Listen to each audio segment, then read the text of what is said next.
Today I'll explain 8 negative outcomes stemming from excessive niceness, along with free strategies to prevent exploitation by others. There's a societal expectation for us to display kindness and prioritize the needs of others over our own. Yet, has there been enough discussion on the potential hazards of excessive kindness and care? In our world, reciprocity isn't always guaranteed, given the prevalence of selfish individuals who realize how their generosity can deplete them financially and emotionally. Could an excess of kindness even jeopardize our own safety, and worse, our lives? Prepare to be startled by the consequences that can arise from excessive kindness. Now listen carefully to the 8 points that follow and apply the 3 recommended strategies at the end of the video. Remember to subscribe to the channel, like and comment on the video by telling us about your experience. Let's proceed to point 1 immediately. Point 1. People may perceive you as vulnerable and exploit that perception. Stoicism encourages the cultivation of personal strength and independence. Through establishing boundaries and adhering to self-discipline, we demonstrate our dedication to our duties and principles, gaining respect rather than being perceived as incapable. Excessive assistance to others could label you as a go-to person in your area of expertise, potentially creating an undesired reputation. Ironically, this might lead to the opposite effect of the intended impression. Failing to establish boundaries can lead to perceptions of being incapable, comparable to someone who challenges authority, to the extent that they'll approach you to offload their duties, being fully aware that rejection isn't in your vocabulary. However, the moment you assert no, they'll unexpectedly regard you with a sentiment they hadn't anticipated. Respect. You'll find yourself surrounded by those who seek you out solely in times of need. Stoicism underscores the significance of intelligence and wisdom. Exercising discretion and judiciousness in our support allows us to discern genuine individuals from exploiters. Thus, we avoid expending our resources on futile endeavors. Point 2. Those who considered you a close ally only seek your company when it serves their interests. Upon reflection, this scenario isn't far-fetched, as it's rare for individuals to mix professional relationships with personal outings, such as coffee or drinks. Your situation may be understandable, but it isn't in fairness. Hence, mastering the strategies I'll introduce later is crucial to prevent exploitation. Point 3. You encounter individuals interested only in taking, but rarely in giving. Through careful discernment, we can create authentic and mutually beneficial connections. Our lives intersect with those whose energy resonates with our own, meaning negative energy attracts those who are pessimistic, despondent, malevolent, and intend harm when our energy is low. Conversely, positive vibrations attract those imbued with optimism, compassion, enthusiasm, diligence, and happiness. Therefore, our generosity to everyone depletes our energy. This attracts individuals in need and exploiters who seek only to take from us, departing even without gratitude. Point 4. You risk developing a dependency. Stoicism advocates for tranquility and self-governance. Moderation in giving prevents us from falling into detrimental routines, maintaining a healthy relationship with our decisions and actions. In scarcity, the craving intensifies, which paves the way for addiction. Thus, a day may come when a loved one observes your excessive indulgence, not limited to drinking. They might also point out your overeating or excessive gambling. Heed the advice of those concerned for you, as denial comes before acknowledgement of a problem. Such denial is a common reaction among those too engrossed in their issues to recognize them.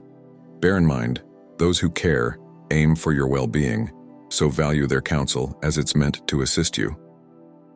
Point 5. You might set your expectations too high for others. The Stoics advocated for accepting reality as it is and not relying on the actions of others for our happiness, offering, without expecting, much in return. This prevents disappointment and fosters emotional detachment, leading to a more peaceful state of mind. Whether we realize it or not, our tendency to give selflessly is often accompanied by an expectation for others to reciprocate fully. However, When we find ourselves in need, we've conditioned others to assume we can manage everything for them and ourselves, particularly our own matters and life. If we neglect our own needs, how can we be expected to attend to the needs of others?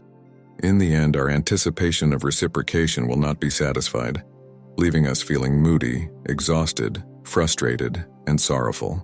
Yet objectively, it's not people who are failing us. They are simply doing what we ought to do, which is to look after their own responsibilities. People will naturally expect you to offer them something, leading to the second point. Point 6. People you assist will come to expect your support all the time. Stoic philosophy emphasizes the importance of getting value from ethical and rational actions rather than merely fulfilling others' desires. Practicing restraint and measured generosity allows you to maintain control over your actions and avoids developing habits detrimental to your psychological well-being. It's widely acknowledged that human beings are habitual by nature, a fact that is undeniably accurate. Humans are inherently programmed to adjust to routines, lifestyles, and the rhythm of their surroundings. The concept of a comfort zone originates from this innate inclination towards change. Consequently, if your default behavior is to consistently give, those you assist will come to expect your support all the time. You'll guide them into their comfort zones, eliminating the need for them to fulfill many of their duties, since you'll be there to handle them.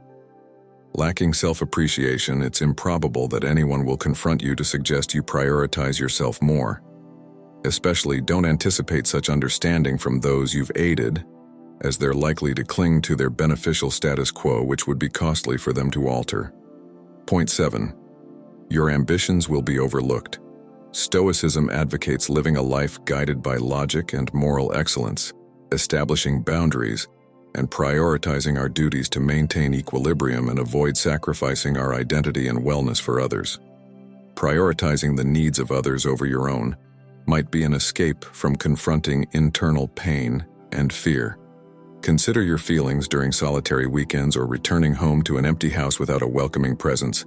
If your business stems from an avoidance of self-reflection, the impact will be doubly severe because you'll eventually have to confront yourself, and your discontent will deepen as you continue prioritizing others over yourself. Self-nurturance is crucial for maintaining health. Ensuring your own happiness, indulgence, and well-being is essential before you can effectively contribute to the well-being of others. In essence, don't give away a chocolate without having savored one yourself first. Your well-being comes first before the rest of the world. Point 8. You prompt others to reconsider.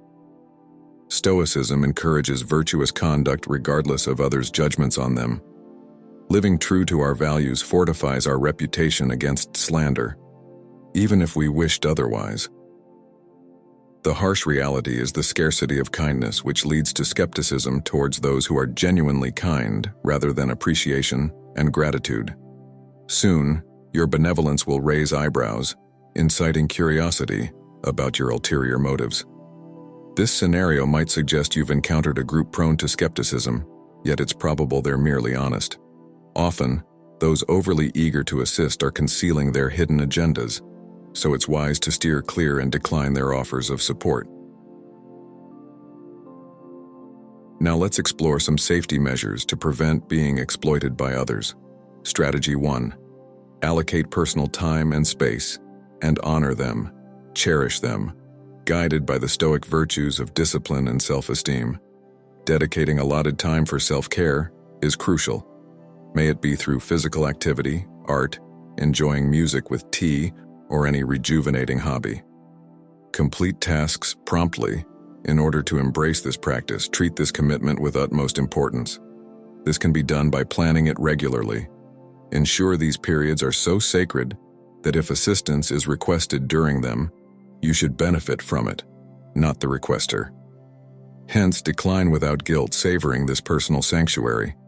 Alternatively, propose a different time for help, clarifying the limited availability due to personal commitments. Strategy 2. Embrace the power of no. In line with Stoic teachings, recognize the value of your time and energy for balanced utilization. Demonstrate self-restraint, by refusing requests when feeling overburdened or when the demands seem unreasonable. Though no may conjure negative connotations and discomfort, its difficulty when uttered is common. However, without mastering the ability to decline, we risk succumbing to negativity in our lives. Rehearse refusals in the mirror, which helps affirm these as a path to liberation and safeguarding against any burdens and risks. Strategy 3. Recognize and avoid those who sap your energy, in alignment with Stoic ethos of discipline and discernment. Identifying beneficial versus draining relationships is key, pinpointing those who sap your spirit and contributing nothing valuable to you. Understand that aid rendered to an energy leech is futile. Such individuals burden you with their grievances, sufferings, and bleak outlooks of their life. Refrain from aiding them, as their grievances is what allows them to complain, and they wouldn't want that. This is an outcome they couldn't stand. To sum up, Stoic teaching suggests that moderation is key in all aspects of life, including acts of kindness. Giving too sparingly can make us seem uncaring and miserly, but overly generous acts leave us depleted of our resources, including energy, time, and finances. Hence, it's wise to navigate the nuances, finding a sweet spot between prioritizing the needs of others and your own. When in doubt, always fall back on the essential word: no, particularly if their generosity extends only as far as offering you a ride from their car window. As we conclude this video, I trust these strategies will significantly benefit you. Remember, your engagement is vital to our community. If this content has enlightened, inspired, or educated you, please like the video to help spread the insights of Stoic philosophy. Subscribe to regularly receive Stoic wisdom and personal growth.